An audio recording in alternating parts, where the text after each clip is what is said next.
There has also been a sustained focus on Jammu Kashmir, Ladakh and the Northeast.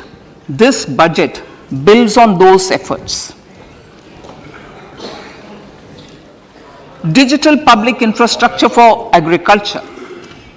Digital public infrastructure for agriculture will be built as an open source, open standard, and interoperable public good.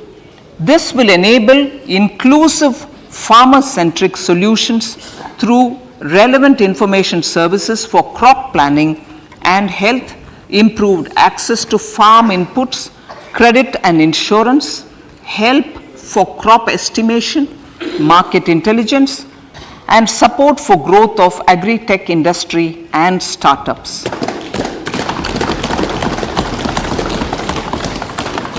An agriculture accelerator fund. An agriculture accelerator fund will be set up to encourage agri startups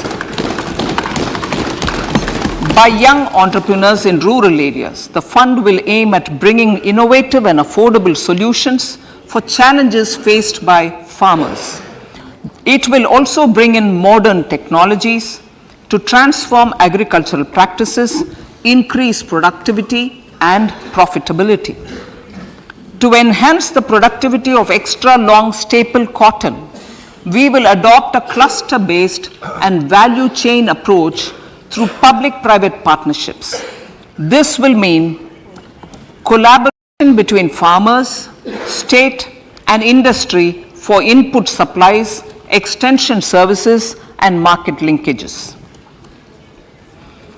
We will launch an Atmanirbhar Clean Plant program to boost availability of disease-free, quality planting material for high-value horticultural crops at an outlay of 2,200 crores.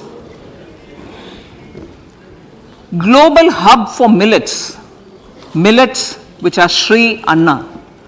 India is the forefront.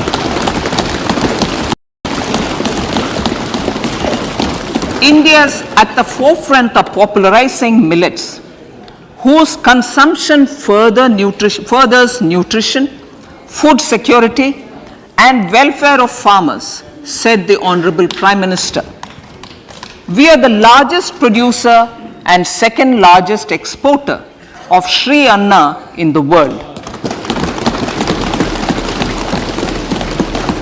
We grow several types of Sri Anna, such as Sri Anna Jowar, Sri Anna Ragi, Sri Anna Bajra, Sri Anna Kutu, Ramdana, Kangni, Kutni, Kutki, Kodo, China and Sama.